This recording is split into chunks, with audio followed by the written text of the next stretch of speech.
This little guy is your family member. He is going to be late to Thanksgiving, and he is going to absolutely lie to you about why he was late to Thanksgiving. Let's get into the actual reason why your family member is going to be late this Thanksgiving. He was getting on a plane to Kansas City. He did board the plane, but as they were allowing other people to board, they had to stop allowing people to board because this guy was making the women seated around him so uncomfortable. He's basically making everyone uncomfortable. They then had to get a flight attendant involved, who was also a woman, and then they had to call TSA. So people who witnessed this outside of the plane, because they stopped allowing people to get on the plane, TSA all of a sudden started showing up because this disturbance was making enough people uncomfortable that they were all like, okay, this guy's got to go.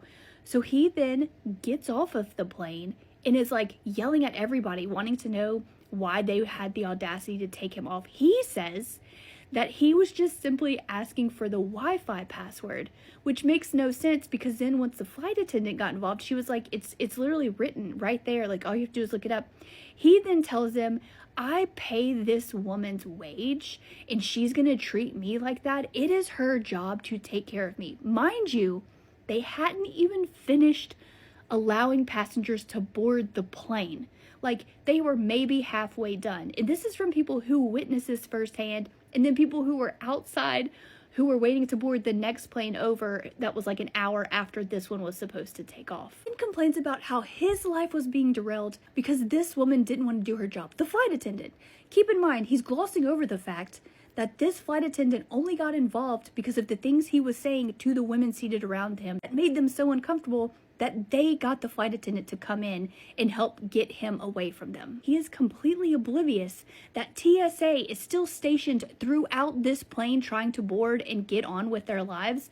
He doesn't realize that all of these security agents are there for him. He then says he wants a formal apology and every cent of his money refunded to him, which the manager who was dealing with him this whole time said, okay, hang tight. I'm going to go get this taken care of. Leaves him for half an hour. He then goes and harasses some of the other women who were around, but stays right here for half an hour. Then his flight to Kansas City left without him.